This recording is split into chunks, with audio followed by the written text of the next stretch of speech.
Matyt, kad laikas pradėti, nes mes priešai save matom laikrodį ir mažėjantį laiką jame. Ir jis mažėja labai greitai kiekvieną sekundę. Tai sulaukiam paskutinių žmonių ir manau galim uždaryti jau duris ir pradėti diskusiją, kuri yra pavadinta Migrantų saviintegracijos ypatumai Lietuvoje kokias pastangas dedame. Ir prieš pristatant dalyvius noriu pasveikinti visus atvykus į nacionalinį žmogaus teisių forumą. Tie, kurie atvyko ką tik dabar, sveiki atvykę, kas jau buvo diskusijose. Tęsiam toliau pokalbis apie žmogaus teisių situaciją Lietuvoje ir apie ateitį, kokia mūsų laukia. Šiandien su mumis yra Živilė Dambrauskaitė, migracijos ekspertė, taip pat daktarė Rasa Pranskevičiūtė Amoson iš Vilniaus universiteto, antropologė, tyrinti šiuolaikinį religingumą ir visuomenę. Ji taip pat yra Diversity Development Group tyrėja. Diversity Development Group padėjo suorganizuoti pačią diskusiją. Taip pat su mumis yra Abdul Razak, Lietuvos sirų bendruomenės pirmininkas, svečias iš Jonavos. Ir taip pat Laura Perevičiūtė, užsieniečių integracijos grupės vadovė socialinės apsaugos ir darbo ministerijoje. Mano vardas yra Karolis Višniauskas, esu žurnalistas, vienas NARA LT redaktorių ir taip pat Vilniaus universiteto komunikacijos fakulteto dėstytojas. Prieš steikiant žodį pašnekovams, aš noriu pasidalinti organizatorių parinktų diskusijos aprašų, kuris, manau, labai gerai mums visiems duos tokį bendrą toną, nuo ko galima atsispirti ir auditorijai, manau, bus geras kontekstas taip pat. Tai leiskit jį paskaityti. Ir taip pat primenu, kad diskusiją galite stebėti LRT LT ir YouTube šiuo metu gyvai. Kas nesat čia, galite perduoti draugams ir įrašas bus po to taip pat. Taigi, pastaraisiais metais Lietuvoje stebimi ryškus migracijos pokyčiai. Nuo 2019 metų į Lietuvą emigravo daugiau asmenų, nei iš jos emigravo. 2023 metų rugsėjį Lietuvoje gyvenančių užsieniečių skaičius pirmą kartą istorijoje viršėjo 200 000. O 2024 pradžioje šis skaičius siekė 221 000. Ir tai sudarė beveik 8% Lietuvos gyventojų. Palyginti 2019 metais užsieniečiai Lietuvoje sudarė 2% gyventojų. Ir šį skaičiaus augimą lėmė taip pat ir parama Ukrainos karo pabėgėliams ir nuo represijų nukentėjusiems Baltarusijos piliečiams. Vis dėlto, tęsia toliau organizatoriai, užsieniečių priėmimo ir integracijos politika pasižymėjo fragmentiškumu, todėl jie pasinaudojo tik nedidelė dalis atvykusiųjų. Nors Lietuvoje migrantų integracijai sudarytos sąlygos, tai yra valstybės parama, įvairios paslaugos, visuomenės palankumas, tačiau išlieka ir spręstinų problemų. Nepakankamas paslaugų prieinamumas, lietuvių kalbos mokymų spragos, sunkumai randant ilgalaikį būstą ir įsidarbinant. Su panašiais integracijos iššūkiais susiduria ir kitos migrantų grupės. Pavyzdžiui, atvykusiai iš Centrinės Azijos, Indijos ir kitų šalių. Įvairūs nacionaliniai ir tarptautiniai tyrimai rodo, jog praktikoje užsieniečių integracijai Lietuvoje vis dar kyla įvairių kliūčių. Papildomų iššūkių patiria pažeidžiamų grupių atstovai, migrantai. VŠI Diversity Development Group ir Lietuvos socialinio mokslo centro sociologijos instituto nuo 2014 metų vykdomo visuomenės nuostatų tyrimo duomenimis asmenys su psichikos negalia, homoseksualūs asmenys ir musulmonai socialinės distancijos požiūriu išlieka ilgalaikėmis, nemėgstamomis grupėmis. Šie duomenys rodo, kad Lietuvoje vis dar gajūs stereotipai ir išankstinis nusistatymas tam tikrų grupių atžvilgių, o tai apsunkina jų integraciją į visuomenę. Svarbu pabrėžti, kad integracijos procesas yra abipusis. Ne tik migrantai turi pristaikyti prie naujos aplinkos, bet ir visuomenė turi būti pasirengusi priimti atvykusius, gerbti jų kultūrinius skirtumus ir sudaryti sąlygas lygiaverčiam dalyvavimui visuomenės gyvenime. Tokia yra įžanga ir gal nuo jos atsispiriant norisi dar daugiau tokios bazinės informacijos, kur mes dabar esam kaip visuomenė. Ir čia aš noriu kreiptis, Rasa, į jūs kaip mokslininkę, kaip tyrėją. Ir prašau paimti vieną iš mikrofonų. Ką moksliniai tyrimai šiuo metu, visuomenės apklausos, ką jie rodo apie Lietuvos visuomenės santykį, požiūrį į čia atvykstančius žmonės? Sveiki visi. Tai jau dalis kaip ir informacijos buvo pristatyta įžangos metu. Vėlgi dirbantiems migracijos ir integracijos klausimais šiame lauke nebus naujiena. Tai, manyčiau, vienas iš esminių dalykų yra tos pačios nuostatos, požiūris, pasaulėžiūros dalykai. Ir tai yra mūsų visų kaip ir požiūrį pasaulį, į aplinkinius išraišką. Tai tie patys tyrimai visuomenės nuostatų, kaip ir rodo tą patį, nepaisant to, kad esame transformacijos laikotarpyje ir pokyčio, greito pokyčio laikotarpyje, galbūt galėtumėm reaguoti greitai, bet nuostatos tam tikrais klausimais jos nesikeičia ir vėlgi tos ilgalaikis požiūris į grupės išlieka, tos nemėgiamos grupės tradiciškai nemėgiamos.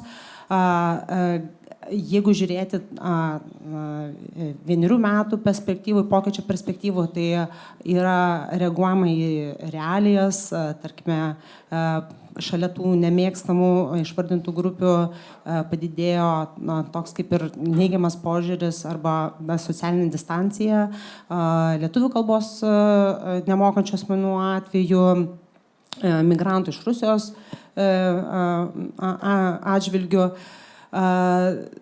Nuostatos, galima būtų tai bendrai pasakyti, kad požiūris į užsieniečius, ne ES piliečius, galbūt taip išskirti galima būtų, manimas, kad jų veikla, buvimas daugiau sukuria mažiau tos pridėtinės vertės visuomenėje ir gali sukurti mažiau pridėtinės vertės nei sukurti. Tai į tą bendrą požiūrį eina ir taip pat kalba apie galimus socialinius neramumus, nusikalstamą veiklą, kultūrinį indėlį, netgi kultūriškai prisidėti, praturtinti mūsų gana šiaip transkultūrinę, tarpkultūrinę, daugiakultūrinę visuomenę. Jeigu žiūrėti taip, tai tas požiūris įvairiais tokiais aspektais jis matomas ir, aišku, apsunkina tą patį integracijos ir atskirų asmenų arba grupių. Galima pasakyti, tai čia vėlgi vienas dalykas yra tos pačios visuomenės atstovų arba, galima sakyti, visuomenės grupių nuostatos. Taip pat jos vienaip ar kitaip atsispindi ir institucijų vykdomoje migracijos ir migrantų integracijos politikoje. Ji, tarkime, migrantų integracijos politikos indekse minima kaip lygybė ant popieriaus. Tai ir daugiau pastebima, kad vykdoma migracija ji daugiau sukelia iššūkių, nepatogumų ir kliūčių užsieniečiams nei galimybių. Dėl ko yra užtikrinamas toks kaip ir bazinės saugumo poreikis, paslaugos, tačiau nėra daug galimybių užsieniečiams integruotis į politinį ir pilietinį gyvenimą, veiklas ir, kaip sakoma, formuoti įnašą būtent šiais klausimais ir jų pačių gerovės klausimais, taip pat praturtinant visuomenės gyvenimą.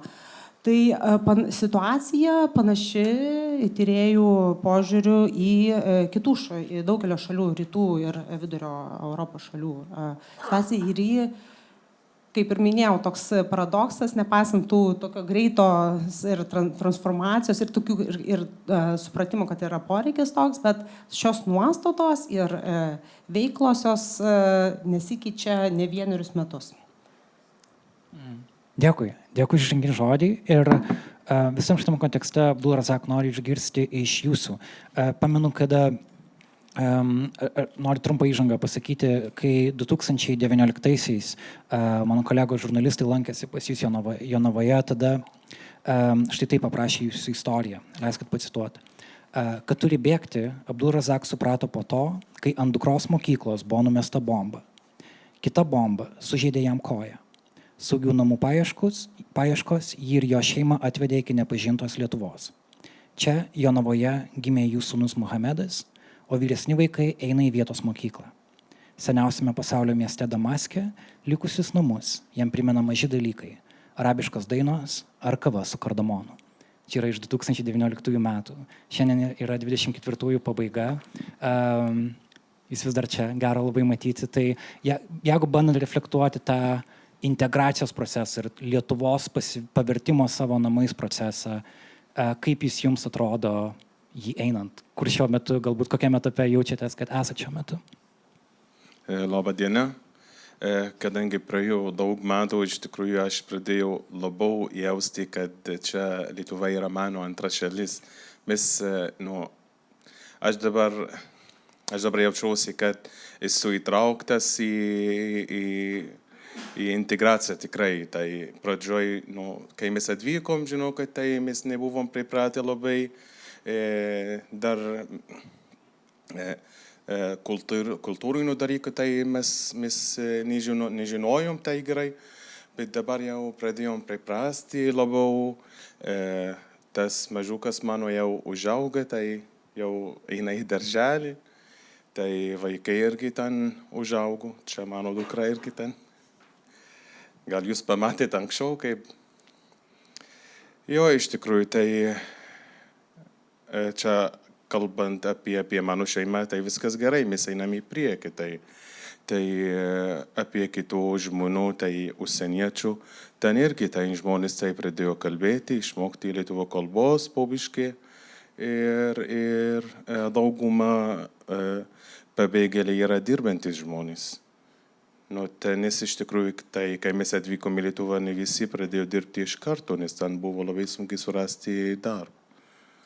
Bet dabar biškai paprasčiau, bet irgi dar yra tas sunkumais yra. Kas nekalba lietuviškai, tai beveik neįmanoma, kad jis surastų darbą. O kaip jums pavyko? Nes kalbą irgi jums reikėjo išmokti. Jūsų vaikai jau kalba puikiai lietuviškai iš karto augdami, bet jums reikėjo pereiti visą kalbos mokymosi procesą. Kaip pavyko surasti darbą? Ir kaip išmokti kalbą? Išmokti kalbą. Tai pavyko išmokti kalbą, nes aš dalyvavau 2 kartus lietuvių kalbos kursuose ten per pabėgėlių centrų ir po to pradėjau išmokti savarankiškai. Tai iš interneto, tai ir po biškį tai pradėjau geriau kalbėti ir pradėjau dirbti kaip vertėjo ten karito organizacijoje. Tas bendravimas su lietuviais, tai pagerino mano lietuvių kalbos įgūdžius. Ir šiuo metu aš dirbu su Senų paslaugų centre, Jonavos rajono Senų paslaugų centre ir dirbu su kitataučiais. Noriu pasakyti, kad tas bendravimas su žmonėmis, tai pagerina šitą lietuvių kalbos įgūdžius. Ir Jonavoje egzistuoja sirų bendruomenė, galbūt kitų tautų atvykusių žmonių bendruomenė taip pat. Galit plačiau papasakot, nes šitas miestas nėra galbūt tipinis Lietuvos atveju, jis galbūt yra labiau įvairesnis negu kitos vietos Lietuvoje. Ten Jonavoje yra ne tiek sirų bendruomenės, dar yra daug žmonių iš Irako gyvena ten pabėgėlių centre. Ir iš Turkijos irgi ten žmonės gyvena, iš įvairių tautų, ten daug žmonių ten Jonavoje gyvena. Ir kaip viskas vyksta viduje, kaip jums sekasi, galbūt kokie yra santykiai su lietuviais gyvenančiais Jonavoje? Pradžioj buvo nelabai, kai mes atvykom, nes iš tikrųjų ten žmonės nebuvo pripratę matyti užsieniečiais, vaikšto gatvėse. Bet iš tikrųjų šiemet tai man labai gerai, žinau, kad tai mes draugaujam su žmonėmis, susitinkam renginiuose, tai kai mes dažnai suorganizuojam renginius ir būna kviečiami ir vietiniai, ir ukrainiečiai, ir syrais, ir viskas gerai, tai dabar jau pagerėjo, viskas gerai, žinau. Gerai girdėt. Živilė, noriu perduoti mikrofoną jums. Kalbant apie augantį užsieniečių skaičių Lietuvoje, keičiasi ir pati galbūt matymas, kas yra tie užsieniečiai atvykstantis į Lietuvą. Tarkim, tuo laiku, kada atvyko Abdurrazak, buvo, pavyzdžiui, žodis pabėgėliai asocijuojamas galbūt su žmonėmis iš Sirijos. Po 20 metų Baltarusijos protestų į Lietuvą atvyko daug baltarusių, po Rusijai įsiveržus į Ukrainą atvyko daug ukrainiečių. Kaip keičiasi tas migracijos žemėlapis Lietuvoje ir kaip kartu, kokias išvadas iš to galima daryti, analizuojant procesus? Aš sakyčiau, gal čia irgi iš tikrųjų yra labai svarbu mums patiems lietuviams savo pasipasakoti naratyvą, kas vyksta su mūsų migracijos sistema apskritai. Kur, ir čia toksai labai daug galima apie tai diskutuoti, iš tokios mano patirties ir to, kas matosi, tai jeigu taip imant per paskutinius kokius gal net 15 metų, iš tikrųjų ta transformacija yra labai ženkli iš tokio, sakyčiau, administracinio kažkokio aparato į aparatą, kuris turi daug visokių funkcijų ir atlieka, ta prasme, tai yra ir užsienio politikos išvestinė, ir žmogaus teisų politikos išvestinė, daug visko vykdoma per migracijos politiką. Ir tuo pačiu, aišku, keičiasi, ta prasme, tas požiūris šiek tiek, galbūt mano manimu, nepakankamai į tuos atvykstančius žmonės taip pat. Man atrodo, aš jaučiu kokį antrą kartą šitam forume vis kartoju tą patį, kad mes vis dar turim kažkokį sumažinantį šiek tiek požiūrį į pabėgėlius, kad ta prasme, kad mes šiek tiek skirtingai traktuojam negu kad, tarkim, relokantus ekspatus. Ir tas matosi net ir paslaugų teikimo pačiame būde.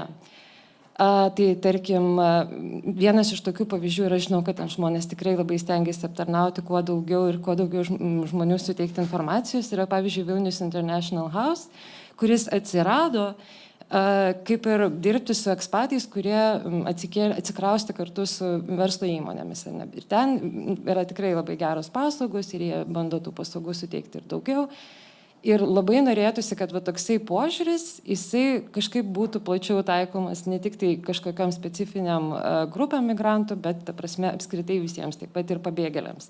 Kad mes matytumėm visus aspektus migracijos ir mes suprastumėm, kad tai yra labai kompleksinis reiškinys, nes būti migrantų tai yra panašiai kaip sulaukti pilnametystės. Mes galim visi pagalvoti, su kiek visokių visuomenės ryčių mes susidūrėm, kai mums suėjo 18 metų.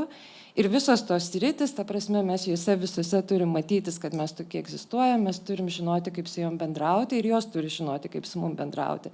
Tai va čia yra labai panašus tas buvimas migrantų, man atrodo, dalykas, kaip sulaukus pilnametystės, susiduri su visom sritim, nuo kultūros srities, sveikatos apsaugos, švietimo srities, tu visur pasidarai veikėjas ir tu visur atsirandi. Ir lygiai taip pat tu esi, ta prasme, tu esi nauda ekonomikai, tu esi nauda visuomeniai, ta prasme, ir jinai turi tą suprasti, ta prasme, kažkuria prasme. Dar vienas svarbus aspektas, man atrodo, čia šiandien diskutuojant, atsiprašau, kad užimu labai daug laiko, bet girdisi, kad mes, kai visi ekspertai ypatingai kalbam apie migraciją, girdisi, kad kartais žmonės pavargsta nuo tos migracijos temos. Ir toksai atsiranda kaip perdegimas nuo jos, kad ir gal kartais mes turim suteikti, tiesiog pasakyti žmonėm galimybę, kad yra suprantama, kad kažkurio momentu nebegali gilintis į kiekvieną individualų atvejį ir galima tiesiog nuo tos temos pailsėti kurį laiką ir grįžti atgal. Ir tai yra daug geresnė reakcija, negu sulaukti to lūžinio kažkokio momento, kur ta tema tave taip erzina, kad tu tiesiog jau neigiamai į tą informaciją reaguoji. Kad mes turim kažkaip pasiūlyti tą galimybę žmonėms, kad mes galim nuo šitos temos ir pailsėti, dėl to, kad yra žmonės, kurie kiekvieną dieną tą temą užsiima. Ta prasme, nebūtinai visą laiką kiekvienam Lietuvos piliečiui būti pasijungus, visą laiką mobilizuotam. Taip, atsiprašau. Viskas tvarkoja. Kalbant apie žmonės, kurie kasdien dirba su migracijos tema, Laura Pelevičiūtė yra su mumis iš užsieniečių integracijos grupės vadovė socialinės apsaugos ir darbo ministerijoje. Ir kai mes kalbėjom apie ką verta pasidalinti su žmonėm prieš diskusiją, yra iš tikrųjų nemažai naujienų, kas bus nuo kitų metų. Ir šiuo metu, Laura, jūs pati, kam skiria daugiausia savo darbo dienos valandų, yra tik, kad kitais metais Lietuvoje keisis pats prieglobsčio pradinis etapas, ar ne? Yra kuriama, neleiskit suklyst, priėmimo ir integracijos agentūra, kas praktiškai reiškia, kad prieglobsčio prašytojų priėmimas Lietuvoje perduodamas nuo nacionalinio lygio į savivaldybių lygį. Ar galit papasakot, kokia šiuo metu yra situacija šios agentūros ir kodėl ji apskritai yra steigiama? Šiaip net nustebau, kad kiekvienas Lietuvos pilietis pavargsta nuo migracijos temos, aš galvojau, kad čia tik mes visi. Šiaip iš karto iki šių trigrašį dėl International House ir Vilniaus savivaldybės ir šiaip kitų savivaldybių. Karas Ukrainoje, koks be būtų baisus dalykas, mums kaip valstybei buvo labai didelis spyris į priekį, todėl kad labai daug savivaldybių iš karto tiesiogiai susidūrė su pabėgėliais. Ir pavyzdžiui, net ir Vilnius International House, kuris tikrai buvo įsikūręs su tuo tikslu, kad jie bus tik apie aukštą kvalifikaciją, mes tik tais apie pridėtinę vertę didelę ir panašiai. Šiuo metu jie iš esmės keičia savo požiūrį ir iš esmės keičia, su kuo jie dirba. Jie supranta, kad jie turi dirbti ir su žema, ir su vidutinė kvalifikacija, kad jie turi dirbti su pabėgėliais, su įvairiausiam kultūrom ir religijom. Ir tikrai keičiasi daug ir kitų savivaldybių. Nes aš daugam pasakodavau, kad kai iki 22 metų pradžios aš būdavau tas žmogus, kur skambina savivaldybė ir sako, kad jūs turit su mumis dirbti, nes jūs turit užsieniečių pas save. Dabar jau yra savivaldybės, kurios skambina man ir sako, kodėl jūs nieko mums neduodat ir kodėl mes nemokiname dirbti su užsieniečiais. Tai čia yra geras dalykas. Ir vat, ką Karolis minėjo, ties kuo mes dirbam visus šituos paskutinius pusę metų. Tai pati pradžia tai buvo 21 metų ta mūsų priėmimo krizė, kai per Baltarusijos sieną į Lietuvą atėjo 4000 prieglobsčio prašytojų, o Lietuva turėjo 400 apgyvendinimo vietų. Mes tikrai gana greitai pradėjom žiūrėti, ką padarėm gerai, ką padarėm blogai ir ką galim padaryti geriau, ir buvo nuspręsta, kad centralizuojam visą priėmimą, kad socialinės paslaugos, užimtumas, vaikų užimtumas, ankstyvoji integracija, sveikata, psichikos sveikata turėtų būti teikiama socialinių darbuotojų, turėtų būti teikiama turbūt įstaigos, kuri yra po socialinės apsaugos ir darbo ministerija. Ir buvo priimtas sprendimas šitas funkcijas centralizuoti ir perduoti pabėgėlių priėmimo centrui.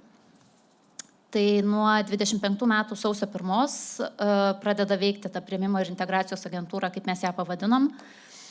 Ir mes būtent įdėjom žodį integracijos į pavadinimą, nes mūsų vizija yra, kad tai yra įstaiga ne tik apie priėmimą, bet ir ta toleregė apie integraciją. Ir vienas iš darbo barų yra prieglobsčio gavėjų integracija. Jiems ir šiuo metu yra sudaromas integralus integracijos planas, jie turėtų gauti paslaugas pritaikytas pagal jų pažeidžiamumą ir pagal jų specifiką. Bet mes tikrai matom, kad trūksta ir kompetencijų įvertinti, kartais trūksta kompetencijų motyvuoti pakankamai tos žmonės. Integracijos programa yra per trumpa, kaip ir Abdul Razakas minėjo, tai po 10 metų tu jau jautiesi truputį labiau stovintis ant kojų ir gali vadinti Lietuvą namais. O šiuo metu integracijos programa yra iš esmės nuo 1 iki 3 metų priklausomai nuo pažeidžiamumo. Tai nėra pakankama. Papildomai mes tikrai matom integracijos programą kaip įgyvendinamą savivaldybių, nes jos yra tos, kurios mato savo gyventojus. Pas jas yra visos socialinės paslaugos, pas jas yra švietimas, yra sveikata ir jos tikrai gali tai padaryti. O mūsų priėmimo ir integracijos agentūra turėtų būti tuo kompetencijų centru, kuris įgalina savivaldybės tai daryti. Ir šalia to, ką papildomai mes bandome sukurti. Tai šiuo metu yra kuriama socialinio ir kultūrinio įvado programa, kuri turėtų būti 40 valandų kursas atvykusiam žmogui papasakoti, tai apie ką yra ta Lietuva, kokios yra mūsų vertybės, kokia yra mūsų žema, koks yra mūsų įsidarbinimo procesas. Ir mes balandžio mėnesį norėtumėm pradėti diskusijas ir su platesnė Lietuvos visuomenė, būtent apie šitą socialinio ir kultūrinio įvado, nes norėtumėm, kad visa Lietuva pagalvotų, kaip jie nori, kad apie juos kalbėtų ir apie juos mokytų. Papildomai šalia to yra kuriamas įrankis tiem patiems savivaldybių darbuotojam, siekiant didinti psichologinį atsparumą pabėgėlių ir teikti psichosocialinės paslaugas. Tai irgi rinkoje yra labai daug paslaugų, ne visos jos yra vienodai prieinamos pabėgėliui, o žmogus, kuris patyrė priverstinę migraciją, tai nėra tavo sąmoningai priimtas sprendimas. Labai yra svarbu tas momentas pačioje pradžioje, kad mes nustatytumėm, ar tau reikia pagalbos, kad mes padėtumėm pačioje pradžioje, nes tyrimai rodo, kad net jeigu tu iškart įsidarbini, tu vėliau iškrisi iš rinkos, jeigu mes nedirbsim su tavo psichikos sveikata. Tai šitas įrankis yra kuriamas, kad įgalinti sistemą. Net nežinau, stabdyk, Karoli, jeigu per daug kalbėsiu. Ne, iš tikrųjų labai įdomu ir skamba, jeigu tai pavyks įgyvendinti, kad bus geras planas. Tai Laikau špygas, bet šiaip tikrai labai daug dalykų bandom daryti. Kitais metais dar norim 2 komunikacijos kryptis kaip ir paleisti. Viena yra gana didelė komunikacijos kampanija, kur mes tenksimės nepakeisti visuomenės nuomonę apie migraciją, nes manom, kad čia yra 20 metų žygdarbis, bet norėtumėm bent jau normalizuoti migraciją kaip procesą viešajam diskurse. Kad žmonės netraktuotų, kad migracija yra kažkoks siaubas ar vien tik tai grėsmė, nes migracija tai yra kaip žiema. Tai yra tiesiog procesas, jis vyksta ir vyks ir ar mes sugebėsim jį išnaudoti, tai jau yra mūsų dalykas. Ir yra labai daug netgi tyrimų, kur rodo, kiek migracija prisideda, kad valstybė daug sparčiau augtų ir kad visuomenė yra atsparesnė, kai yra skirtingos kultūros. Ir kad atvykstantys žmonės dažniausiai jie yra daug mažesnė našta socialiniai sistemai, negu kad kas nors įsivaizduoja. Jie neša daug daugiau pridėtinės vertės, nes jie daug dirba, jie stengiasi dirbti, jie kuria verslus, jie netgi kuria daugiau darbo vietų, negu jie užima. Yra padaryti tyrimai, kad jie tikrai nemažina atlyginimų reikšmingai. Yra tam tikros sritis, kur minimaliai tai gali įvykti, bet klausimas irgi, kiek tai yra susijęs su tiesiog tai, kad tai yra labiau pažeidžiama grupė išnaudojimui darbe. Tai va, kita mūsų komunikacijos skriptis, kad jau pradėjau kalbėti apie išnaudojimą darbe, yra tai, kad mes norim pradėti, šiaip iš tikrųjų tikslas būtų, kad žmonės taip pat netoleruotų įmonių, kurios išnaudoja darbuotojus, kaip šiuo metu netoleruoja įmonių, kurios bendradarbiauja su Rusija. Kažkaip natūraliai susiklostė, kad mes boikotuojam dalis mūsų kai kurios prekės ženklus. Norėtumėm, kad taip pat boikotuotumėm ir tuos, kurie atsiveža čia trečiųjų šalių piliečius, juos išnaudoja ir palieka gatvėje. Tai čia yra kita mūsų komunikacijos kryptis, kur mes norim dirbti 25 metais. Supratau. Tai čia. Sėkmės. Aha, ačiū. Abdulrazak, noriu grįžti prie jūsų. Jūs minėjot, kad darbo radimas yra toks vienas skirtinių momentų, norint įsitvirtinti šaly ir kad gautum darbą, reikia išmokti kalbą. Ir jūs minėjot, kaip mokėtės kalbos, bet neišgirdom apie jūsų darbo radimo procesą. Gal galite pasidalinti, kaip jums pavyko jį rasti ir galbūt kaip kitiems sirams jūsų bendruomeniai, kaip sekasi įsidarbinti, kokia reali yra situacija žmonėms? Iš tikrųjų apie darbą. Aš labai noriu padėkoti gerbiamą Renatą, kad per jos pavyko man surasti tą darbą, kur aš dabar dirbu. Kalba Renata Kuleš iš Jungtinių tautų pabėgėlių agentūros. Per gerbiamą Renatą aš susipažinau su mūsų darbo direktorė Valentina Demidinko, tai yra Jonavos rajono socialinių paslaugų centre. Pakvietė manęs į darbą, sakė, aš noriu padėti žmonės. Ir noriu priimti tau į darbą ir kad tu padėtum žmonėmis, tarkim, palydėti žmonės į gydymo įstaigą, užregistruoti, pavertėjauti. Sakau, gerai, tai ir pradėjau dirbti 3 metus prieš. Ir, kaip paminėjau, tai mes teikam ten konsultavimas, vertimas, palydėjimo paslaugą, tai padedam žmonėms tvarkant dokumentus ir daug dalykų, žinokit, tai mes ir lydžiu į gydymo įstaigas ir daug dalykų mes darom. Tai techniškai jūs pats dirbat tarsi integracijos procese padedat kitiems žmonėms. O kaip yra jūsų draugams, jūsų galbūt kitiems bendruomenės nariams? Įsivaizduoju, kad žmonės dirba skirtingus darbus. Ir kaip jiems, kokia yra bendros nuotaikos siekiant susirasti darbą, galbūt siekiant susirasti geresnį, geriau apmokamą darbą? Tai susirasti darbą, tai pradeda nuo kalbos.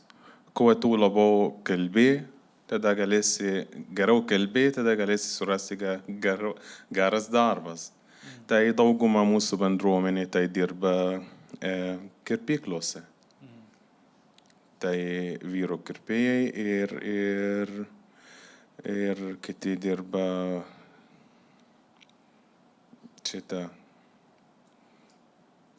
siuvimo, tai prie siuvimo. Dar yra daug žmonių, kur dirba prie siuvimo. Ir jiems viskas gerai sekasi darbė, nes tai pradėjo priprasti, pradėjo dirbti, tai geriau negu anksčiau dabar jau. Ir dar vienas papildomas klausimas, turint darbą reikia ir turėti kur gyventi, kitaip tariant, būsto saugumas. Kokia yra situacija tuo klausimu? Ar žmonėms, ar yra suteikiama pakankamai galimybių tiesiog saugiai gyventi? Turėti saugią erdvę savo. Dabar aš kalbėsiu asmeniškai apie mano situaciją, tai apie Jonavos rajono savivaldybę. Tai iš tikrųjų buvo pirkti 6 butai pabėgėliams ir iš tikrųjų aš gyvenu vienam bute iš jų ir visi kiti irgi pabėgėliai ten gyvena iš Sirijos. Ir čia apie Jonavos rajoną tai aš kalbu. Visur kitur tai iš tikrųjų labai sunkiai surasti būti. Tai žmogus iš karto suranda darbą, nėra būsto. Turite omeny, kad skelbimuose ieškant jie dingsta? Jo, žinau, kad taip. Ar yra atveju, kada tyčia nenuomojama, sužinant, kad tai nėra Lietuvos pilietis? Jo, iš karto. Iš kur jis, iš Sirijos, tarkam, arba užsienietis, ne ačiū, nenoriu. Ir viskas. Buvę tokių atvejų? Visą laiką. Pastoviai. Arba dvigubai tai nuoma tai būna. Dvigubai nuoma? Dvigubai, aš jums parodžiau, kas buvo. Iš karto tai dvigubai. Aha. Ir viskas, tai. Jeigu norite gulėti, eina. Ir ten nesąmonų šitą nuomos sutarčių irgi tam būna. Tik ką žmonės daro tada? Jeigu nori išeiti iš namų, tarkam, jeigu viskas nebenori čia gyventi, nuomotis, tai 1200 eurų tu turi mokėti. Aš išverčiau toks sutartys. Ir žmogui sakau, tai nepasirašyk. Sakė, man reikia, aš čia dirbu, iš čia noriu gyventi. Čia ne visi taip daro, bet čia būna, žinokit. Čia yra tuo atveju. Ir yra žmonės, kurie viskas, gerai, aš priimsiu šiltai, tai priimu. Bet čia labai mažai, žinok. Dar vienas papildomas klausimas prieš perduodant mikrofoną. O kaip yra su mokykla ir vaikų priėmimu mokyklose?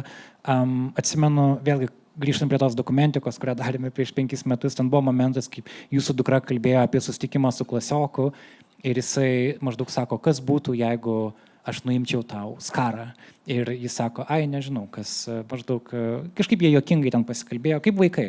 Atrodė gražus momentas, bet tai gali virsti ir netokių gražių momentų. Kitaip tariant, ar jaučiatės, kad jūsų vaikai yra saugus eidami į mokyklą, kur jie yra mažuma? Taip. Aš jaučiu, kad mano vaikai yra saugiai, tai eina į mokyklą ir viskas gerai. Tiesiog pradžioj tai vaikai, tai ant juoko, tai kas bus, jeigu tu nuimsi tą skarą. Ant juoko, tai, bet dabar jau nėra tokių dalykų. Nes pripratę, kiek metų į mokykloje su vaikais. Taip. Gera girdėti. Ir ačiū, kad dalinatės asmeninę patirtimį. Žinoma, skirtingai žmonėms skirtingai yra ir nėra lengva apie tai kalbėti. Tikrai labai dėkui. Rasa, aš noriu grįžti prie jūsų. Čia atrodo vėl kalbam apie visuomenės nuostatas, ar ne? Ir galbūt, aš suprantu, kad visuomenės nuostatos labai lėtai keičiasi, ką jūs ir sakėt savo įžanginiam žodį, bet jos vis tiek kažkur kažkur jos svyruoja. Ir atrodo, kad galimi du variantai yra, kad augant užsieniečių kiekių Lietuvoje, kad tos nuostatos gali gerėti, ta prasme, kad mes tiesiog įprasim vieni gyventi su kitais. Arba jos gali kaip tik blogėti, nes daugėja žmonių ir gali kažkokių incidentų įvykti. Ar yra kažkokių tendencijų, ką mes galim išskaityti? Tas 5 metų laikotarpis, kada nuo 2% Lietuvoje gyvenančių užsieniečių dabar turim beveik 8. Tai yra ženklus pokytis vis dėlto. Ar galim kažkokias ankstyvas išvadas daryti, ar nereikėtų? Dėkui, sudėtingas, aišku, klausimas, nes suprantam vis dėlto situaciją. Aš galbūt subjektyviai kalbėsiu, nepaisant to, kad labai mėgstu, kaip čia, evidence-based argumentus. Aš pati esu optimistė, tai aš stengiuosi žiūrėti, kur čia koks niuansas ir kur čia galima užsikabinti ir galbūt pavystyti tą dalyką. Ir man labai patiko Lauros paminėta komunikacijos planas, kuris transliuoja žinutes ir aš iš karto galvoju, aha, ten viena grupė, kuri, tarsi įvairūs tokie aspektai, tų pačių nuostatų, kalba, kad yra žmonės pasidalinę, nėra taip, kad tendencingai, tarkime, prieš, arba už kažkokia. Tendencingai yra, tarkime, prieš tą grupę, nes vėlgi ta pati grupė, jinai gana diversifikuota, tai galbūt į kažkokią tuo klausimu, tarkime, ar darbo klausimu, ar ten, tarkime, socialinių paslaugų teikimo klausimų už, tarkime, švietimo klausimų, o sveikatos paslaugų klausimų teikimų galbūt labiau, kaip čia dvejoja tą palaikymą, kad turėtų tęsinės ir apskritai patiems Lietuvos, ar lietuviams, ar kaip čia pasakyti, piliečiams irgi trūksta tų paslaugų, kai kažko mažiau, tai galbūt irgi jau mažiau nori dalintis, o tarkim švietimo galvoja, taip, teisė prigimtinė. Čia, taip, tiesiog reflektuoja. Tai tas pasidalinimas, man atrodo, ta grupė, kuri, ar grupės atstovai, kurie neturi nuomonės, ar labiau už, tarkime, už palaikymą tų pačių užsieniečių. Aš manau, kad būtų paveikė, nes nėra, kad tik tai juoda ir balta, tai požiūriai gali būti veikiami. Netgi ir ta pačia komunikacija, nepasant to, kad sakėte, kad pavargę, galbūt mes pavargę, ir tiesiog dirbkime, nes girdime daug planų, iš tikrųjų, aš labai irgi optimistiškai žiūriu tą ir tikiu, kad mes pasiremdami vėlgi ir užsienio šalių patirtimi, šiaurės šalis ypač neišskiriamos, sėkmingais atvejais ir mes patys dirbame šitoje srityje matome, kad yra daug sėkmingų atvejų, pavyzdžių, aš dar išskirčiau, pati praktiškai vykau į Barceloną studijų vizitų metu ir jie irgi turi tą atvejį, tas panašus atvejis, kai per kelis trumpą laikotarpį visuomenės ta struktūra pasikeitė radikaliai. Nuo ten irgi 5% vietinių gyventojų iki 30%. Ir buvo irgi gana gerai sureaguota, dirbama ir integruojama, tai aš be galo susižavėjęs, kad štai įmanoma, ir tu pats esi įkvėptas tokių pavyzdžių ir taip pat esi įkvėptas kolegų, kurie dirba ne tik darbo laiku, bet ir daugiau, nes tu mąstai apie tai nuolat, tai aš tos pozityvius tokius akcentus žiūrėčiau. Man atrodo, aišku, mes negalim prognozuoti, tokio, kad taip ar taip, nes vėlgi gali būti momentinis dalykas, kad kažkas, tai tarkime, kažkokie geopolitiniai įvykiai daro įtaką požiūrį, ir to momento požiūrį, tarkime, dabar su darbo migrantus, tarkime, yra lygių galimybių kontrolieriaus tarnybos, ksenofobijos tyrime paminėta, kad darbo požiūris į darbo migrantus, tų profesijų, kurios reikalingos, kaip ir priimamas, tai teigiamas požiūris, supratimas yra visuomenė, gal didžiosios dalies visuomenės atstovų, bet tarkime, galbūt jeigu būtų užsienietis vadovas, arba galbūt būtų rizika ir mano pozicijai, tai gal kažkaip ne. Tai va, su tokia integracija, kad tai būtų asmuo ar asmenis turintis, kaip čia, teisės, pilnai funkcionuoti visuomenį. Tai tokių yra niuansiukų, bet aš manau, kad įvairiais būdais visų mūsų darbo, tomis pastangomis mes po truputį, nes 20 metų, galbūt, galbūt ne 30 metų, optimistiškai 20 metų, tai tikrai galim matyti tokių vienų ar kitų momentų, kur tikrai bent jau dalį visuomenės tų nebūtinai apsisprendžia, bet kurie labiau linkę galbūt palaikyti, aš nepaisant to, aišku, tu atsimeni to pačiu ir gal tų neigiamų pozicijų didėjimą kai kurios aspektais. Tai labiau norisi vystyti tuos momentus, kur atrodo, kad galėtum daryti poveikį ir įtaką. Atrodo, ką mes bandom padaryti, yra tarsi įsivertinti, kur mes kaip visuomenė esam šiuo metu šituo klausimu. Ir kartais atrodo, kad viskas eina galbūt ir kažkokia pozityvia kryptim ir tada įvyksta kažkas, kas leidžia tau kvestionuoti tos dalykus. Pavyzdžiui, daug visuomenės pastarosiam savaitėm buvo įstraukę į 2 vietnamiečių Šiauliuose atvejį, turbūt ir jūs žinote, apie ką kalbu, kada jos 5 metus turėjo kavinę Šiauliuose. Ir jiems buvo pasakyta, kad jis turi būti deportuotas iš šalies, nes neatitiko vieno iš reikalavimų įdarbinti ES pilietį, tiksliau 2 ES piliečius. 6,000 žmonių, daugiau nei 6,000 žmonių parašė peticiją, kad palikim šitą kavinę. Mes norim, kad ji čia būtų. Šiaulių meras pasakė, mes su jomis. Ir jos buvo deportuotos. Iš esmės, jos jau yra atgal Vietname čia prieš kelias dienas. Ir tada galvoji, jos tarsi darė, gerai, ne viską turbūt darė teisingai pagal raidą, bet jos padarė labai daug. Ir jos Vietname. Tai ir tada atrodo, kad, tai visgi, kur mes esam. Ir Živilė, nedirbai turbūt iš to atveju tiesiogiai, bet iš šono žiūrint, ką tokie atvejai, kaip jie paveikia bendrą tokią visuomenės moralę. Nes čia mes tarsi prieš tai kalbėjom apie tai, kad visuomenė yra priešiška migrantams, bet čia yra atvejis, kada žmonės buvo su atvykusiai žmonėm ir dėl valdžios institucijos pasakė, ne, mes parodysim savo galią.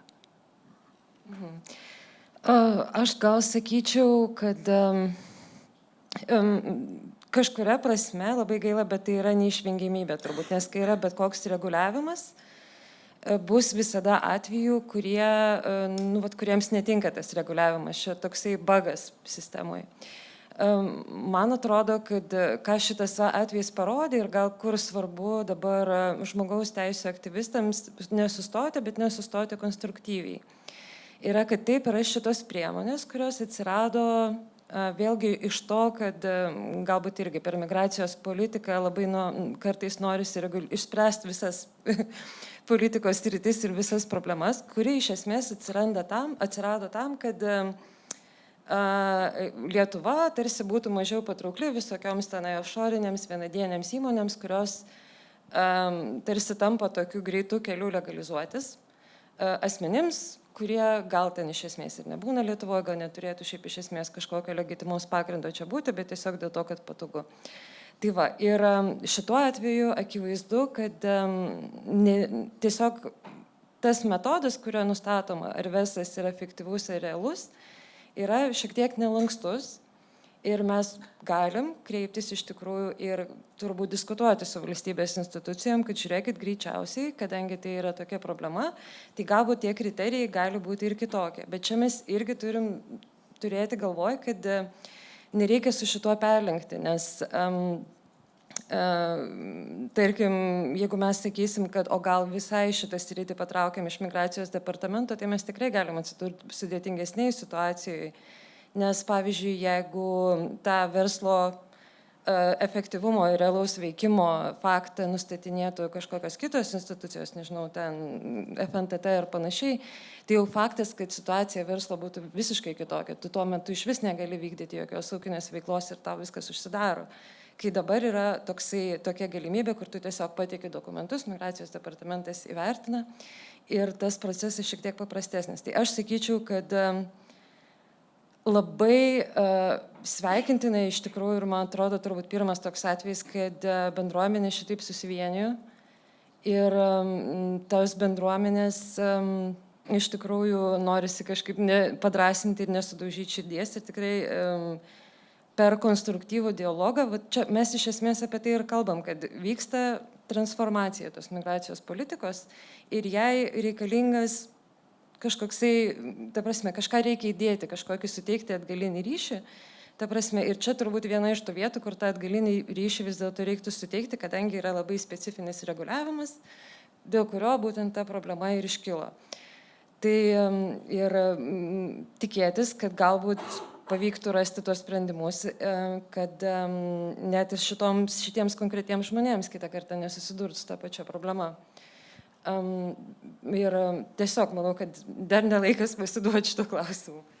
Kiek stebiu jų veiklą Instagrame, jos tikrai nepasiduoda ir smagu dėl to. Mes turim dar apie 27 minutės. Aš norėčiau išgirsti žmonės iš publiko. Žinau, kad, pavyzdžiui, reaguojant į nuomo situaciją, buvo komentarų, kas pritarė Abdul Razak mintim. Gal kažkas norit pasidalinti plačiau, norėčiau jums suteikti mikrofoną, arba yra žmonių, kurie nori užduoti klausimą kažkam iš pašnekovų. Turim ministerijos atstovo, gal nori gerą progą pasikalbėti. Norėčiau jūs išgirsti. Galit galbūt pakelti ranką. Žinom, aš perduosiu mikrofoną, nes žmonėm, kurie žiūri įrašą,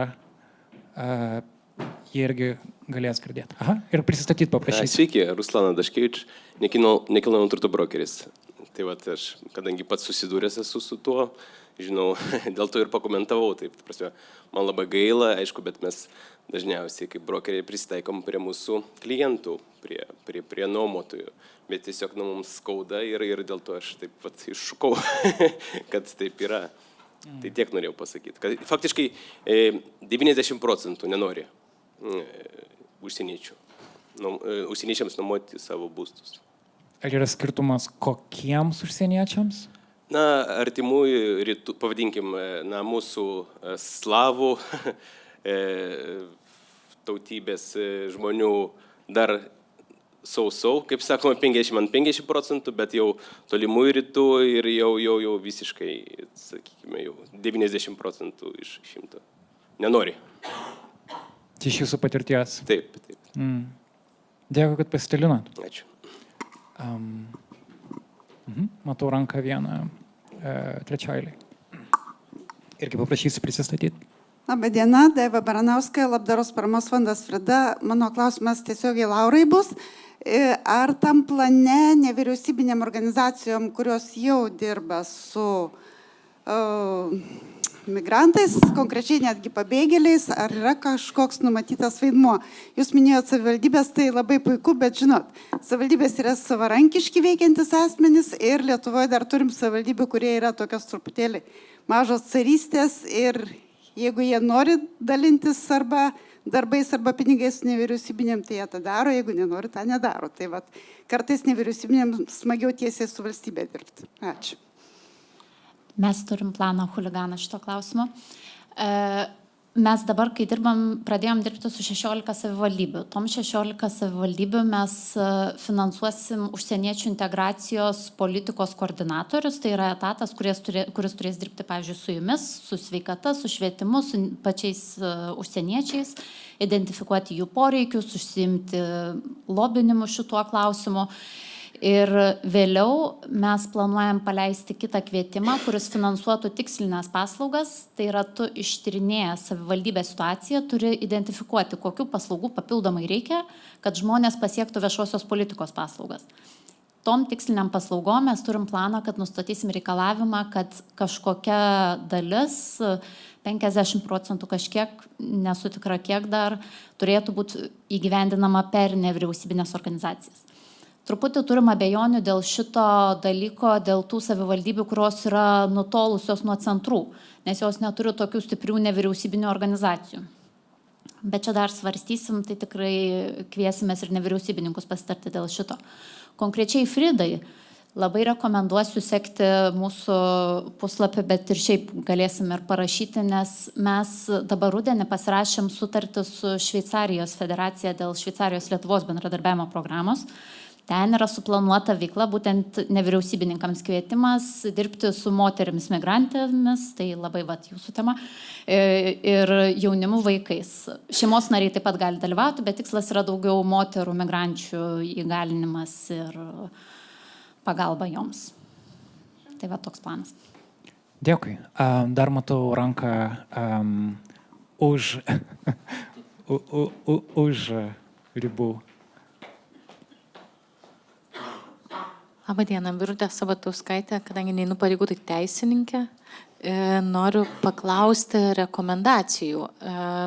Bendrauju su keliais žmonėm, kurie prašo pasakyti, ką galėtų kreiptis sveikatos priežiūros įstaigos, kurios nori tobulinti savo paslaugas ir patys mato iššūkius savo kolektyve dėl bendravimo su migrantais. Gal rekomenduotumėt, į ką galima būtų nukreipti konkrečiai, kas galėtų iš tikrųjų padėti tiems, kurie nori tobulinti ir mato poreikį tą daryti. Ačiū. O gal gali, Birutė, patikslinti, kokios problemos specifiškai Tai identifikuoja problemas, kad kartais kai kurie sveikatos paslaugas teikiantys asmenys, ar tai slaugai, ar gydytojai, gal ne visai žino tam tikrus kultūrinius aspektus asmenų, kaip reikėtų prieiti, kaip apskritai reikėtų kalbėti apie tai, kada reikia, pavyzdžiui, nusirengti, ką daryti, prie ko, kokie gali būti dėl lyties aspekto, taip pat kas gali aptarnauti, kad kartais automatiškai žmonės daro savo darbą, tą, ką daro kasdieną ir tiesiog kai kurie gali būti ir dėl to, kad turi neigiamų nuostatų, bet kai kurie labai iš nežinojimo daro kai kurios dalykus, kurie žmonės gali įžeisti ir atstumti nuo sveikatos paslaugų gavimo. Tai ačiū, Karolin, kažkaip savaime atrodo suprantama ir neįvardinti tada dalykų. Labai dėkui, kad patikslinai. Ir iš tikrųjų svarbus klausimas. Ir jeigu yra gydytojai, kurie nori kažkaip geriau atlikti savo darbą šituo klausimu, ką jiem daryti, kur jiem kreiptis, galbūt gali būti kažkokie kursai, kažkas, matau, Laura, turit mikrofoną, gal nuo jūsų pradėti. Aš ir galvoju, kad jau aš kaip nuo ministerijos, tai man ir teks šitas klausimas. Šiaip visai apsidžiaugiau, kad Karolis paklausė patikslinimo, nes turim vieną iniciatyvą paleistą, bet ten dėl psichikos sveikatos daugiau paslaugų, kaip identifikuoti potrauminius sindromus ir padėti. Tai ten yra grinai kompetencijų kėlimas tiems priešakiniams darbuotojams. Dėl kultūrinių kompetencijų kėlimo šiuo metu nieko neturim, bet reiktų truputį perkalbėti su Pasaulinė sveikatos organizacija, nes jie pernai kažką tai kalbėjo, kad jie turėjo planą grinai dirbti su sveikatos sektoriaus kompetencijom. Bet reiktų pasitikslinti. Užsirašau, Birutė, šitą. Rasa? Man tiesiog greituoju būdu kilo idėja, kadangi tai nėra, jūs kaip paklausėte, tai mes tikrai kyla tie klausimai, nes nėra kaip čia nustatytas tas referral pathway, jeigu tokie klausimai yra, į kur kreiptis. Mes neturime tokios kaip čia, tokio strategijos, ar tokios galbūt praktikos, nėra tokios organizacijos, kuri dirbtų konkrečiai šitais klausimais. Man kilo mintis, jeigu yra konkrečios etinės grupės atstovo klausimą, tiesiog atvejais, galima būtų kreiptis į bendruomenę. Štai, tarkime, turime sirų bendruomenės pirmininką. Tai būtų toks kaip mediatorius, galėtų tokių, kaip čia, žinių apie bendruomenę, ir kaip, tarkime, kokie know-how, kaip elgtis, kokios vertybės, kaip tarkime, kaip supranta vienus ar kitus dalykus. Kitas dalykas galėtų būti, nes nėra, bet tiesiog galima būtų kreiptis į organizacijas nevyriausybinės, galbūt universitetus, mokslinės studijų institucijas, kurie dirba su tų grupių, galbūt turinio ir būtų suformuoti mokymai, Tai būtų toks vėlgi individualus, pagal poreikio užsakymus ir būtų parengtas, kursas įvairių pagal tą. Aš galiu, kadangi esu Diversity Development Group atstovė, tai aš galiu pareklamuoti mūsų organizaciją. Vėlgi, viena ar kita organizacija, vėl yra ir daugiau organizacijų, tiesiog pagal specifiką to klausimą galima būtų surengti netgi pamokų, tų paskaitų, tokį tinklelį, ir tada galėtų būti ir daugiau tų organizacijų. Vėlgi, man atrodo, kad galėtų būti toks, aš tiesiog labai greitai brainstorminu. bendruomenių grupės atstovai, jeigu ten vėlgi pagal situaciją, NVO ir, tarkime, akademinio, ne, kurie tyria, ne, tarkime, turi žinių, ne, apie, tarkime, tų grupių gyvenimą Lietuvoje, tarkime, jų praktikas, jų vertybės, pasaulėžiūrą, nesakau, kad baimės, bet galbūt, tarkime, matymą, kaip jie, tarkime, patys mato tas pačias sveikatos institucijas, ne, ir kas jiems gal yra iššūkis, ne, kaip galima būtų padėti.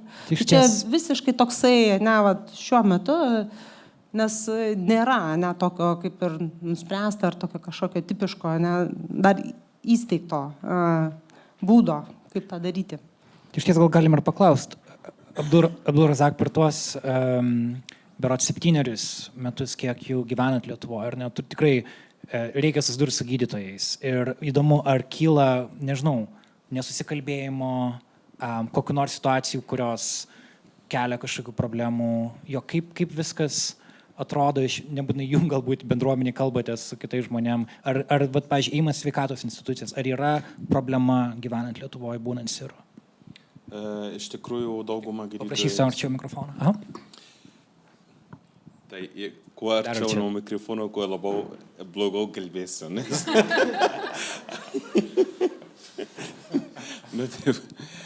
Tai iš tikrųjų dauguma gydytojus čia Lietuvoje bendradarbiauja, žinokit.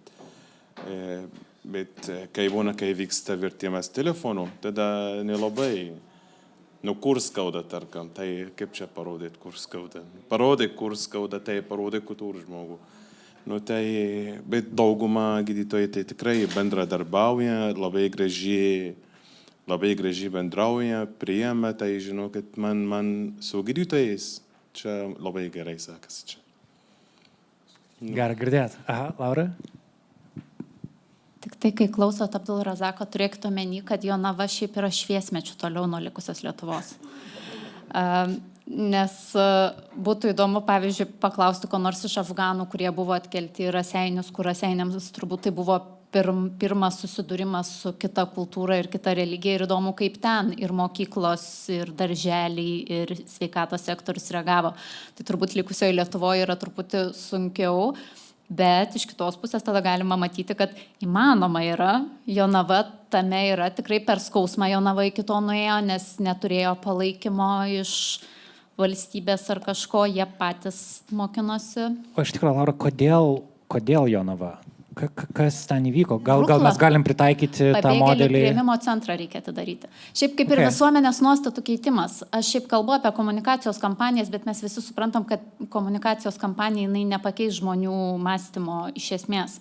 Ir net ir šiaip, jeigu žmogaus klausi, ar gyventum šalia pabėgėlio ir jisai sako, negyvenčiau, o tai ar tu buvai sutikęs gyvenime bent vieną pabėgėlį, nebuvau. Čia buvo prieš Ukrainos, aišku, nes dabar biškelį keičiasi į tai požiūris, bet tai lygiai taip pat yra apie kitas rases ir kitas religijas, nes žmonės bijo, ko nepažįsta. Šiaip, ką rasa rekomendavo veikia, bet aš prisiemu, kad čia yra trumpalaikis pleistras. Čia šiaip yra mūsų funkcija. Aš turėčiau turėti tą atsakymą birutį, šiaip į ką kreiptis ir kur turėtų būti, kas pas mus yra tas kultūrinio mediatoriaus funkcija atlieka. Šiaip tikiuosi, kad mūsų priėmimo ir integracijos agentūra ne kitais metais, leiskit su priėmimu susitvarkyti, dar kitais metais eisim į tą pusę, nes tikrai norėtumėm, kad tai būtų tas kompetencijų centras, kad nekiltų klausimų, kam skambinti. Ir gerai žinot, kad yra iš pačių gydytojų noras mokytis. Aha, taip, klausimas pirmoje eilėje ir tada, kadangi mikrofonas jau yra ten, galim pradėti nuo ten, kur yra mikrofonas. Tai sveiki ir labai atsiprašau, čia Goda Revičiūtė iš Seimo kontrolierių įstaigos. Labai atsiprašau, kad Laurai toks teks klausimas, nes iš tikrųjų pats pozityviausias žmogaus turbūt valstybės institucijos migrantų atžvilgių. Bet kadangi viskas labai pozityviai, tai norėjusi tos klausimą paklausti apie tokius migrantus, kurie yra pilkojo zonai. Tai yra, kurie yra atvykę į Lietuvą, bet neturi leidimo gyventi, bet turi leidimą dirbti. Ir tokio nesureguliuotas, išreguliuotas ir mes žmonės patys stumėme į kaip ir tokio nelegalaus darbo kontekstą ir išnaudojimą ir taip toliau.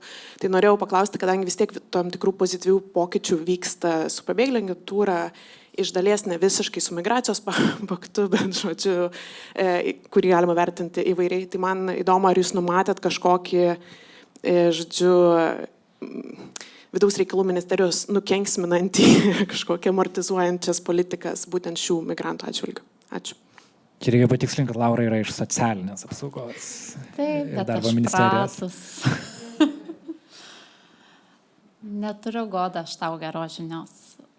Mes stengiamės veikti tuose rėmose, kuriuos mums duoda Seimas.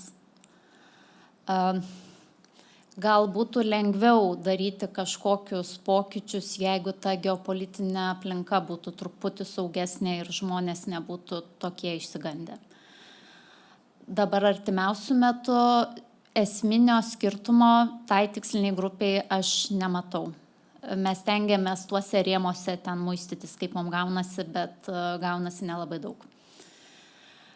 Aišku, pasikeitė Seimas, keičiasi vyriausybė. Nežinau, po poros mėnesių galėsiu tau pasakyti, ar keičiasi kokią nors poziciją, bet šiuo metu negaliu nieko pasakyti labai teigiamą.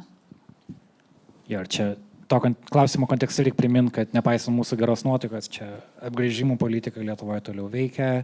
Yra daugybė žmonių, kurie yra, ką Goda minėjo, pilkoji zonai, kurie negali legaliai dirbti. Tai aš nenoriu visą laiką liūdėti migracijos tebai, bet ir nenoriu per daug, neapsigaukim, išturėkom vieni visą bendrą kontekstą. Aha, klausimas pirmoji eilėje buvo.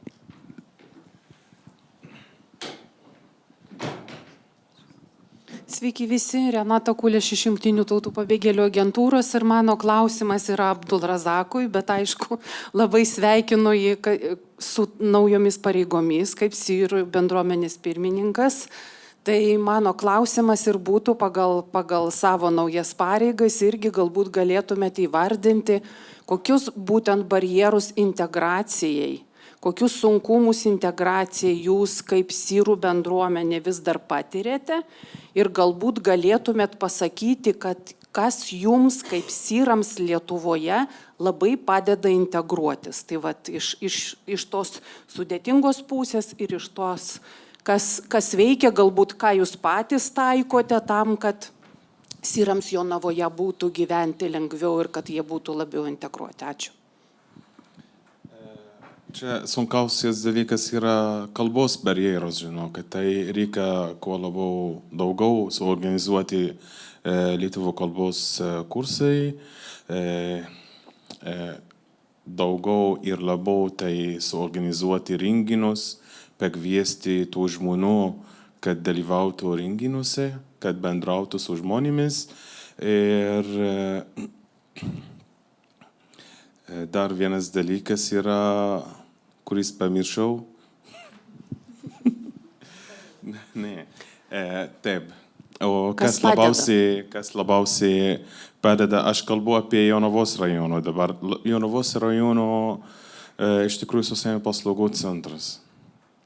Nes dauguma, beveik visi yra užsiregistruoti pas mus socialinių paslaugų centre ir visi ateina, dažnai tai gauna paslaugas, tai mes esam jų kojos, rankos, liežuvų, tai pilnai mes padedam, žinokit, tai kiek įmanoma. Turim dar apie 10 minučių, gal dar porą klausimų. Aha, vieną galim iš pačios tolimiausios eilės ir tada ketvirtoji eilė. Ačiū, sveiki. Aš esu Akvilė, dirbu kaip tyrėja, migracijos srity taip pat. Mano klausimas būtų visiems dalyviams. Tiesiog man atrodo, kad integracija ir ta savintegracija, kai mes šnekam, tada visą atsakomybę nusimėm patiem migrantam. Na, tiesiog ta savoka yra savintegracija, integracija. Man atrodo, kad labai svarbi kita monetos pusė yra būtent visuomenė, ar ne, ta vietinė bendruomenė, jos pasiruošimas, jos atvirumas, vertybinis, kažkuria prasme kultūrinis. Gal galite pakomentuoti, ko jūs labiausiai pasigendat ir galbūt kokių vilties krypčių matote būtent mūsų Lietuvos atvirume ir tiesiog švietime taip pat, ar ne, kaip vienoje iš tokių sričių, kur tai gali vykti. Živilė, gal nuo jūsų pradedam. Dėkui už klausimą. Man atrodo, čia būna dažnai du scenarijai. Vienas scenarijus, kad paliekamas pats migrantas įtikinti lietuvius, kad jisai geras ir prašau truputį ir man padaryti vietos, kas nėra labai toksai tinkamas turbūt scenarijus, nes čia mūsų pačių kaip visuomenės iš esmės yra visiškai diskusija, kaip save šiek tiek išimti iš tos kažkokios nuolatinio panikos, kažkokio tarsi mūsų puola šitos būsenos ir kad viskas mums yra rizika. Tai čia turbūt vienas momentas. O kitas momentas, tai realiai tokiam ilgesniam laikotarpį žiūrint, tai lengviau tas atsivėrimas vyksta, kai nėra labai ryškaus prožektoriaus nukreipta į tą visuomenės grupę arba apskritai į šitą klausimą ir jisai vyksta šiek tiek natūraliau, kai nėra spaudimo, kad va dabar jūs tam per metus laiko turit kažką atlikti, ta prasme. Nes čia vien jau, ta prasme, taip žiūrint, gal čia dabar grįšiu šiek tiek į tą baltarusišką perspektyvą. Žiūrint į tą paramą, kuri atsirado 20 metais ir kuri buvo visiškai tokia natūrali. Ir daugybė buvo, ta prasme, tokių natūralių dalykų ten ir natūraliai kalbėtasi buvo ir apie istorinius klausimus ir kažkaip nekildavo ten jokių didelių įtampų. Ir iš tikrųjų po pilnos apimties Rusijos karo Ukrainoje pradžios visas tas pradėjo trupėti. Dėl to, kad kai kuriuos dalykus turbūt ir natūraliai perspaudėm. Ta prasme, ir va čia ir yra tas toksai, kur labai sunku pasakyti, kokią priemonę pritaikyti, kad labiau įvyktų tas natūralus kažkoksai atsiverimas. Tai ko gero, gal net nežinau, gal vienas iš tų dalykų, kuris yra paprasčiausias mums dažnai, tai tiesiog, pavyzdžiui, man čia dirbant su šitas sritim visą laiką matosi, kad kai pradedi nagrinėti migrantų patirimus sunkumus, tai matai, kad tai yra tiesiog išdidintos visos Lietuvos visuomenės problemos. Ir čia nėra jokios konkurencijos iš tikrųjų, kad, kaip dažnai irgi sakoma, kad arba sprendžiamos migrantų problemos, arba sprendžiamos visos Lietuvos problemos. Iš tikrųjų, tai yra visiškai ne taip, ta prasme, tos problemos patiriamos lygiai tos pačios, tiesiog jos patiriamos su dar padidintom kažkokiam rizikom, dėl to, kad tu rizikuoji, ta prasme, tu ne visada esi užtikrintas, kad tu turėsi teisę čia likti, arba tu tiesiog neturi kažkokios atramos sistemos ir kažkokio plano B, kur tau, tarkim, jeigu čia kažkas užtriks šitoje konkrečioje vietoje ir tu neišspręsti kažkokio rūpešio, tai tu galėsi kažkaip kitaip išsispręsti, būdamas vietinis, bet būdamas migrantas tu to neturi.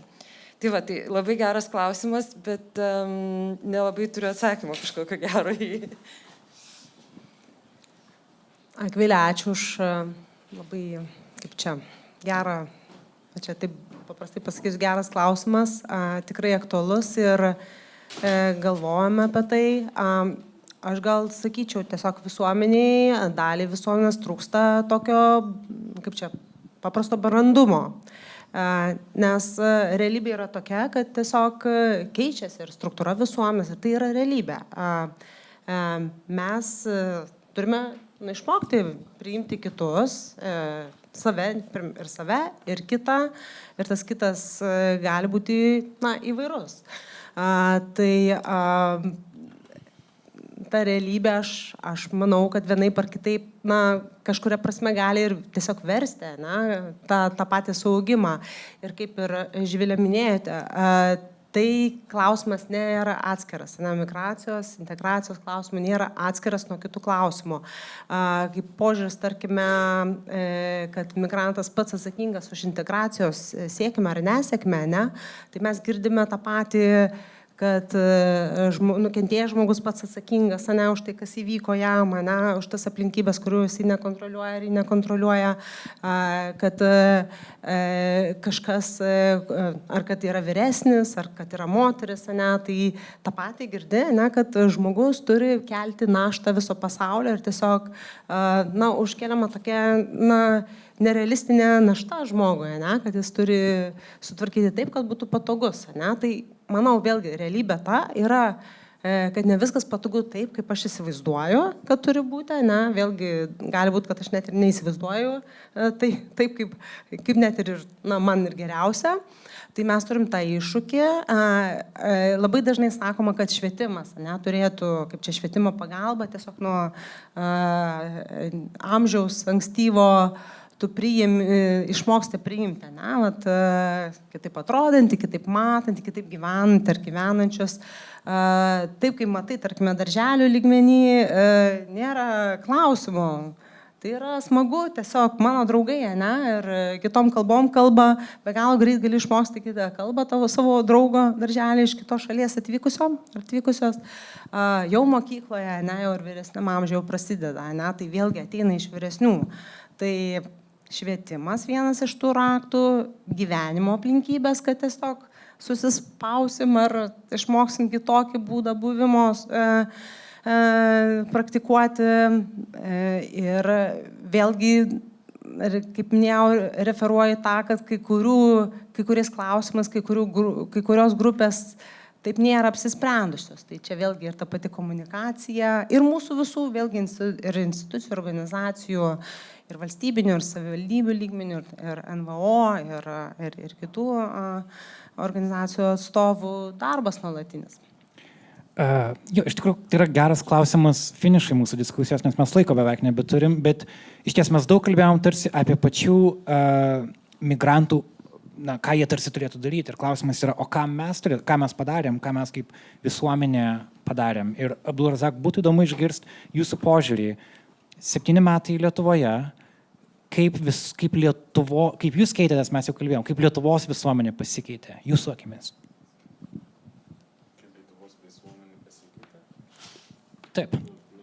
Požiūris pasikeitė dabar, tai kai mes atvykome čia, tai į Lietuvą, tai, sakykime, mano žmonos, ar ne, tai mano žmona, tai bijodavo pasivaikščioti gatvėse, nes iš tikrųjų visi su skarom vaikšto, ir ką tu čia darai, tau karšta, dabar jau pasikeitė situacija, tai viskas, dabar žmonės pripratę ir pradeda bendrauti. Ir jinai dabar dirbanti, dirba, žinokit, tai kolegos tenai bendrauja labai gražiai su ja ir visiškai beveik pasikeitė ta situacija. Dabar tai aš nėra ko lyginti tai anksčiau kaip dabar. Jūs matot progresą? Jo, pagerėjo labai, čia 100%. Gera girdėti. Laura, 30 sekundžių pabaigai. 2 dalykai. Vienas dalykas, tai pradedam nuo savokų. Mes integracijos savoką pakeitėm 18 metais, kur parašyta, kad tai yra abipusis procesas tiek atvykstančio žmogaus, tiek priimančios visuomenės. Savoką pakeitėm, kol ją įsisąmoninsim, praeis laiko. Kitas dalykas, ką aš bandau vartoti ir savo, pavyzdžiui, pranešimuose, kalbėti ne apie migrantus ir užsieniečius, o užsienio kilmės Lietuvos gyventojus, nes tai yra Lietuvos gyventojai, tai nuo to pradėkim. Tai pradedam nuo savokų ir pabaigai 1 sekundį, baigėsi laikas man. Nežinau, bet šiaip atsakant, man atrodo, kad labai svarbu yra, kad Lietuva nuo Seimo narių iki ministerijos, tų pačių darbuotojų, iki paprasto Lietuvos piliečio įsisąmonintų tą dalyką, kad viskas, mes nebeprigimdysim vaikų. Tiek nebeprigimdysim. Mes turime labai rimtą demografinį iššūkį. Nieko nepadarysim. Migracija yra vienintelis mūsų kelias, jeigu mes norim kaip valstybė iš viso išgyventi. Net jeigu čia visi dabar po 3 vaikus pagimdysim, kol jie užaugs ir pensijas pradės mums uždirbinėti, tai dar praeis laiko. Tai nebėra kur atsitraukti. Ir man rodos, vienintelis dalykas, kuris dabar mums visai valstybei yra pats sunkiausias, yra perlipti per save ir save iš naujo truputį sulaužyti ir suvokti tą realybę, kad mes nebegalėsim vien iš savo išteklių išsilaikyti. Tai yra nauji mūsų gyventojai, mes turim suprasti, kaip su jais kartu gyvensim ir kaip kartu kursim tą Lietuvą rytoj. Laura Pilevičiūtė, Živilė Dambrauskaitė, Rasa Pranskevičiūtė Amazon ir Abdulrazak Af. Ačiū Jums labai už Jūsų laiką, ačiū visiems už klausimus ir ačiū Nacionaliniam žmogaus teisių forumui.